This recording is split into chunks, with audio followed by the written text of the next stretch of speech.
با مقصد جلب نمودن نورسان به ورزش، ترغیب طرز حیاتی سالم، پیشگیری جنایت بین نابالغان از روی نقشه چرابینی‌های مکتب ورزشی بچگانه ناحیه واسه در دوره تعطیل زمستانه مکتبیان مسابقه‌های ورزشی گذاشته ایستادند. در این چرابینی‌ها ورزشگران همه مکتب‌های ناحیه اشتراک فعالانه دارند.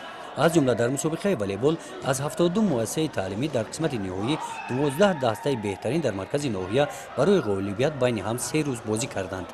موافق نقشه چرابینی‌های مکتب ورزشی با رهبری سرور مکتب ورزشی محترم خالد سفرعلی از 3 تا 31 ماه ینور در ناحیه واسه مسابقه‌ها از 14 نمود ورزش گذرانده میشن.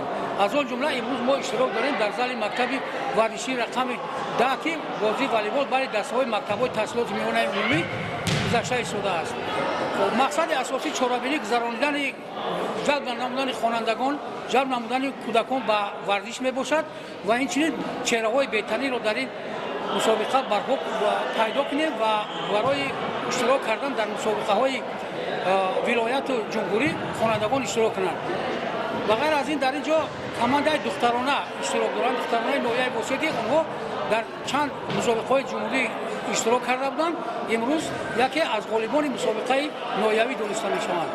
پیش از بازی امروزه در همین تالار خوانندگان مکتب تحصیلات میانه رقم 39 که کمانده دخترانه دارند با بچه‌های کمانده رقم 10 مسابقه آراستند که در این قوه آزمایی دختران مکتب رقم 39 غالب برآمدند.